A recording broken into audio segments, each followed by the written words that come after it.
Olá, nessa aula eu vou falar sobre ligações químicas, parte 1. Ligação química é a força atrativa que mantém dois ou mais átomos unidos. Pode ser de três tipos: ligação iônica, covalente ou metálica. A ligação iônica resulta da transferência de elétrons de um metal para um não metal. Covalente resulta do compartilhamento de elétrons entre dois átomos, normalmente encontrada entre elementos não metálicos. E a ligação metálica é a força atrativa que mantém os metais puros unidos. Nós vamos abordar esse tipo de ligação na próxima etapa. Aqui está uma tabela periódica mostrando quem são os metais, que são essa coloração bege, os chamados metalóides, isso é uma tabela de 2005, que são esses elementos aqui em roxo, e os não metais, que são os elementos em verde. É importante salientar que agora a tabela periódica é dividida entre metais e não metais, então a divisão faz-se por essa linha preta aqui. Então, os compostos metálicos são esses compostos aqui, dessas colorações bege, tanto que nós temos os lantanídeos, os actinídeos também, além dos metais de transição. Nós temos os não metais, que estão aqui, e os gases nobres, e aqui o hidrogênio, que está posicionado na coluna 1 por causa da sua configuração eletrônica. Aqui nós temos uma tabela periódica mais atualizada de 2019, que é a tabela adotada pela IUPAC e que está no site da Sociedade Brasileira de Química, onde se destacou os elementos aqui, os lantanídeos, os actinídeos. Os elementos em branco são, branco aqui, né, com o símbolo em preto, são os elementos que existem na natureza. Os elementos em branco são os elementos artificiais. Aqui nós temos os elementos gasosos e em azul os elementos líquidos. Destaque para o hidrogênio, que é gasoso. Bom, a ligação química, então, iônica e covalente são ligações fortes. A metálica possui força variável e as forças de Van der Waals são fracas. São também chamadas de forças intermoleculares. Não existe nenhuma ligação química 100% pura. Qualquer ligação química apresenta o caráter de outra ligação. Coloquei para vocês o exemplo da molécula de H2, que tem uma densidade de carga positiva e negativa, e essa ligação, apesar de sabermos que ela é formada entre hidrogênio, que é um não metal, seria 100% covalente, mas como nós temos o aforismo aqui que não existe nenhuma ligação 100% pura, nós podemos estimar então que essa ligação vai ter um caráter 96% covalente e 4% iônico. São esses detalhes que nos explicam por que nem todos os cloretos são solúveis, por que exceto de prata, mercúrio e chumbo são insolúveis. Por causa disso, que o grau de caráter covalente aumenta à medida que aumenta o tamanho dos íons. Então, a ligação iônica ela é formada através da interação eletrostática entre íons de cargas opostas.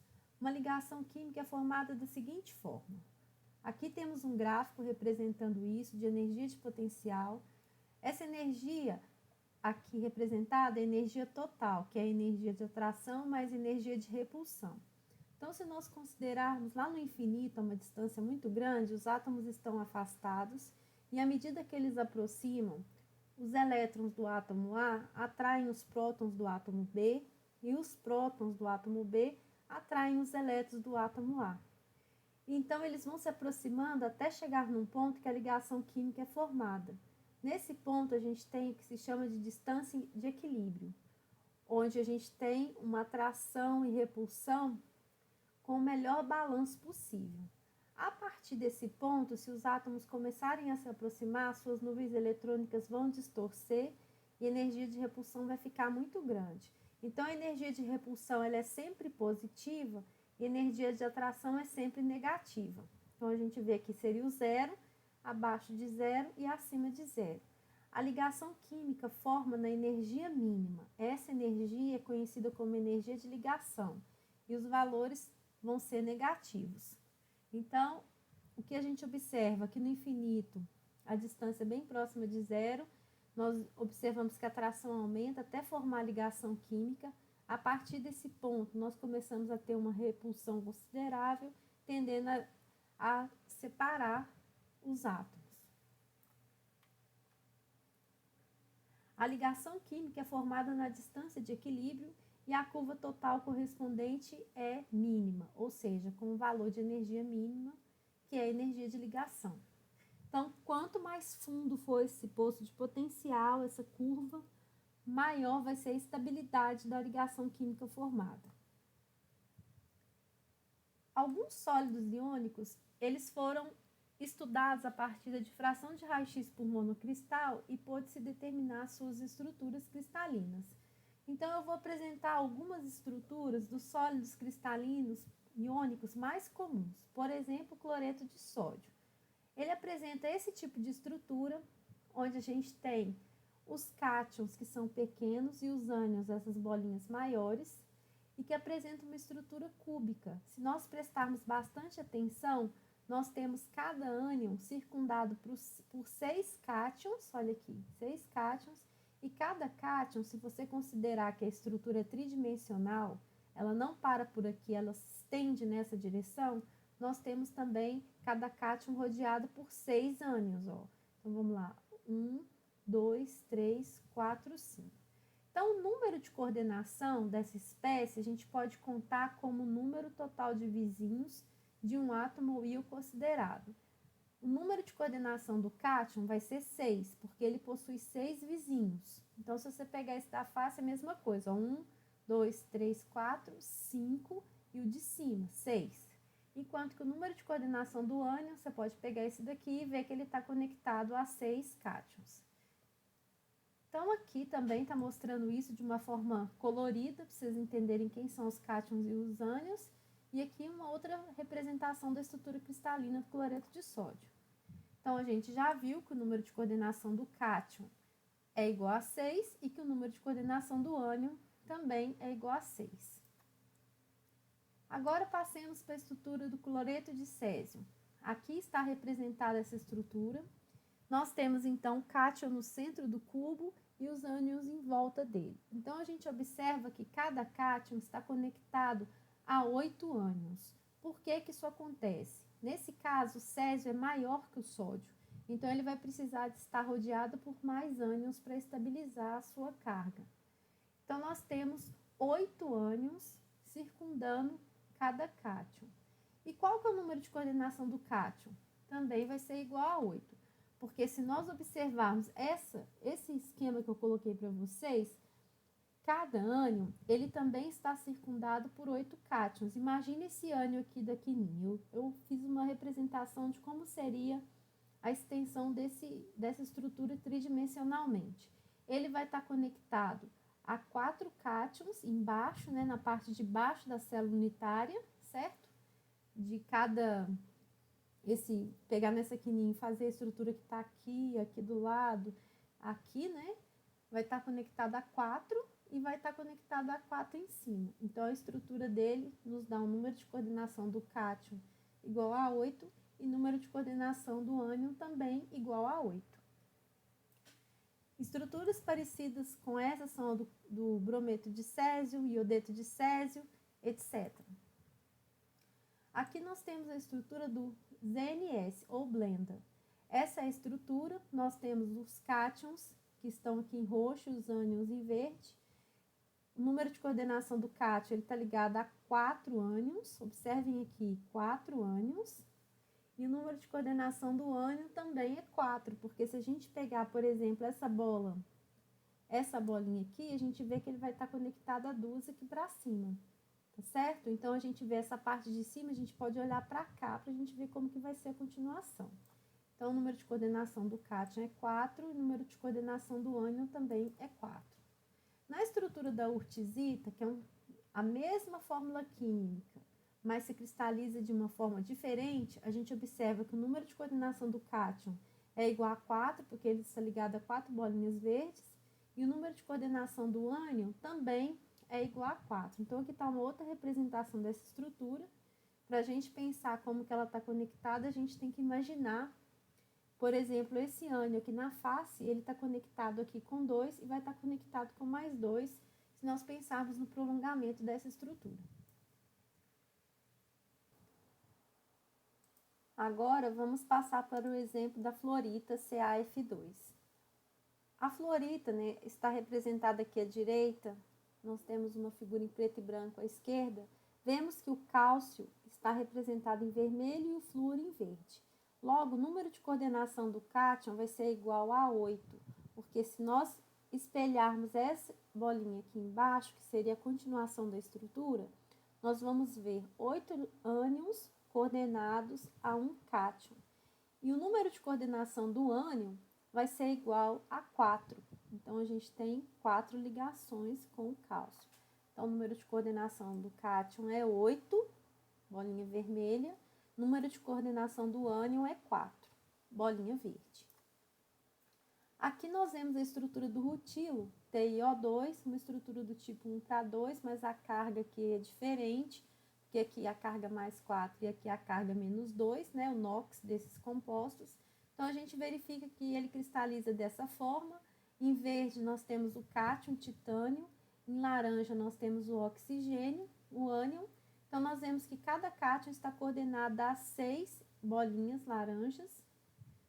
E cada ânion está coordenado a 3 bolinhas verdes. Então, nós temos 3 e 6. Então, o número de coordenação do cátion, 6. Número de coordenação do ânion, 3. Aqui estão outros exemplos de estruturas que têm o mesmo tipo de número de coordenação. A antifluorita, ela é diferente da fluorita, porque aqui nós temos A2B, então o número de coordenação do cátion vai ser mais 4 e o número de coordenação do ânion vai ser igual a 8. Então, nós temos essas estruturas que são similares à estrutura da antifluorita, tendo o mesmo tipo de números de coordenação para o cátion e para o ânion. O conceito de energia ou entalpia de rede cristalina é muito importante para a gente entender a ligação iônica. Então, ΔH de rede, ΔH0 de rede, é a energia liberada quando um número apropriado de íons gasosos é reunido para formar um mol do sólido iônico correspondente. Então, esse zerinho aqui significa o estado padrão, que é a pressão igual a 1 atmosfera. A temperatura pode variar, mas a pressão não. Então, essa aqui é a energia que é liberada, quando o número de mol apropriados de íons gasosos é reunido. É muito importante ter em mente que essa energia vai ser negativa. Então, existem dois métodos para determinar a energia de rede. O método experimental, que é o ciclo de Born-Haber, e o método teórico, que é uma equação matemática. A entalpia de formação, ΔH0 de formação, é a variação da entalpia da reação em que, a partir das substâncias elementares, forma-se um mol da substância estando todos os reagentes e produtos no estado padrão, ou seja, uma atmosfera. Então, é muito importante a gente entender esses conceitos para a gente poder fazer daqui a pouco o cálculo da energia de rede usando o ciclo de Born-Haber. Então, vamos lá. Segundo o método experimental, nós podemos determinar qual que é o valor da energia de rede para obtenção do NaCl. Para fazer isso, vamos usar a lei de Hess, ou seja, nós vamos fazer algumas reações aqui, vamos fazer a soma dessas reações e vamos determinar a entalpia do estado final. Lembra da lei de Hess? Não importa o caminho, o que importa é o estado inicial e final dos reagentes e produtos. Então, a gente sabe que esse valor de ΔH é o de formação, porque nós temos as substâncias elementares reagindo e formando um mol de NaCl sólido. Em seguida, nós vamos fazer o seguinte. Primeiro, nós vamos pegar o sódio, passar para o sódio gasoso. Depois, essa energia é chamada de ΔH0 de atomização ou sublimação, que é passar do sólido para o gás, e esse é o valor correspondente. Em seguida, nós vamos passar o sódio gasoso para o sódio mais, que é ΔH de ionização, quando o elemento perde um elétron. Depois, nós temos, então, ΔH de atomização da molécula Cl2 quebrando em íons Cl. Então, nós temos meio de Cl2 dando 1 Cl. É importante verificar que nós multiplicamos ΔH de atomização por meio, porque é uma propriedade que depende da massa. Então, toda vez que nós tivermos algum número na frente da reação, nós temos que lembrar de multiplicar esse número pelo valor de ΔH. Então, o valor aqui eu já coloquei o valor final, que é 121,7. Aqui nós temos o ΔH de afinidade eletrônica, que é quando o átomo gasoso recebe um elétron, e por fim, o ΔH0 de rede, que eu não sei e é o que eu quero saber. Então, o ΔH de rede é energia liberada quando 1 mol do sólido iônico é formado a partir dos íons no estado gasoso. Então, se nós fizermos toda essa soma, nós vamos chegar no valor de ΔH0 de formação, como eu vou mostrar aqui para vocês. Então, nós somando todas essas equações, a gente chega no ΔH de formação, porque esse sódio corta com esse sódio mais corta com esse mais, esse cloro gás corta com esse cloro gás, elétron corta com elétron, esse Cl- corta com esse Cl-, vai sobrar no final sódio sólido, mais meio de cloro gás, dando NaCl sólido. E o valor, então, dessa reação é o ΔH de formação, que é tabelado. Então, se a gente fizer isso, nós descobrimos o valor da energia de rede, que vai ser a soma dessas energias menos o ΔH de formação. Então, colocando na forma de expressão, nós temos que o ΔH de formação, que foi aquele resultado, vai ser igual à soma de todos os ΔHs. Então, ΔH0 de rede vai ser igual ΔH de formação menos o somatório dos outros ΔHs. Então, substituindo os valores aqui na conta, eu determino que o ΔH0 de rede é menos 787,2 kJ por mol. Reforçando, ΔH0 de rede é sempre negativo. Então, eu coloquei aqui para vocês um resuminho dessa fórmula. O ΔH0 de rede é igual a ΔH de formação menos o somatório dos outros ΔHs envolvidos no ciclo. Nós podemos desenhar esse ciclo de uma forma esquemática. Então, eu vou mostrar um exemplo para vocês. Inicialmente, nós escrevemos aqui embaixo a reação do ΔH de formação e aqui para cima nós vamos colocar todas as etapas até chegar na energia de rede aqui em cima, fechando o ciclo. Então, vamos lá. Primeiro, o sódio, ele sofre a sublimação, depois ele perde um elétron, sofrendo ionização. O cloro, ele sofre atomização, ganha um elétron, tendo então sua energia de afinidade eletrônica, e por fim, para fechar o ciclo, a gente desenha uma seta até o NaCl sólido aqui. Então, esse seria o ciclo de Born-Haber de uma forma esquemática. Vocês devem ter visto no livro e na aula que foi passado para vocês, esse tipo de ciclo de Born-Haber também está certo. É o mesmo que eu desenhei, só que de uma forma que eu acho um pouquinho mais complicada, mas é interessante também a gente rever. Vemos aqui primeiro, a gente escreve o ΔH de formação, como a energia do NaCl vai ser menor, ela é escrita mais baixa, lembrando em consideração aqui que a gente tem escala de energia, porque no meu lá eu não estou importando com o sentido das setas. Se vocês observarem bem, eu coloquei todas as setas para cima. Também eu não estou me importando com o valor dessa energia, porque a rigor eu tinha que colocar a seta do tamanho do valor da energia. Ou seja, por exemplo, se essa energia é 100 e essa energia é 200, eu tinha que fazer uma seta do tamanho de 100 e aqui uma seta maior. Mas como isso aqui é esquemático, eu não importo com isso. Já que isso é levado mais em consideração. Então, primeiro você escreve a reação do ΔH de formação e aqui você escreve aonde você vai chegar. Então, depois você coloca ΔH de formação do Na gasoso, a reação dele. Depois você coloca ΔH de atomização do cloro gasoso. Depois, vocês colocam ΔH de ionização, primeira energia de ionização do sódio gasoso, que são energias positivas. Aqui a gente tem energia negativa, que é a afinidade eletrônica do cloro. Então, a seta é descendo, porque ΔH é negativo. E aqui, ΔH de rede também descendo, porque ele é negativo.